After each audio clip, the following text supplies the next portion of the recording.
Now, the Fresh Produce Importers Association says that if the rand continues to weaken against the dollar, importers will have no choice but to pass that cost on to the consumer. The rand has retreated after breaching the 18 rand to the US dollar mark in early trading, but it has now strengthened slightly to 17 rand and 97 cents to the US dollar. In the year to date, the rand has weakened by 20% to the US dollar.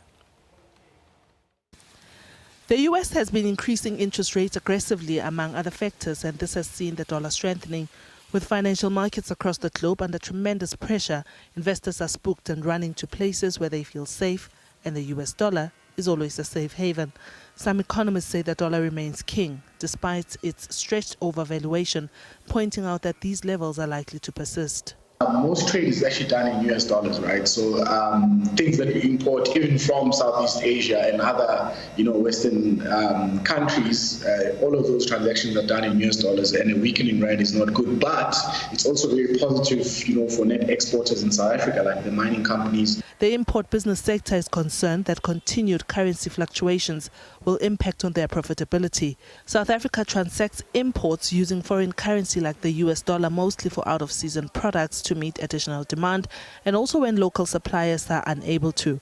These range from mangoes, New Zealand kiwi fruit and table grapes to citrus and avocado. These currency fluctuations have a huge impact on the import sector. The price of the product is normally negotiated before the start of an import season. So the price is set.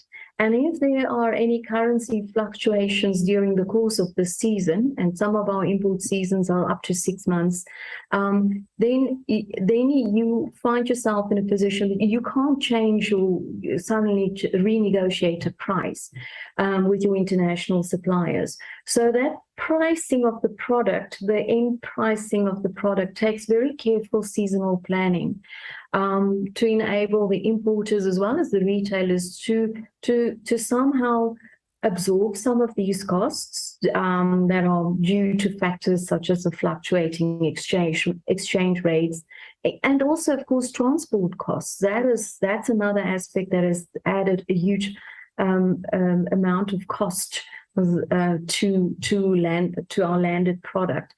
With consumers already stretched beyond their limits with the high cost of living, Tace warns that if fluctuations don't ease, some imported food items will be unaffordable. In the long run, if this is a cycle that's going to continue, yes, definitely there will be an impact to the consumer.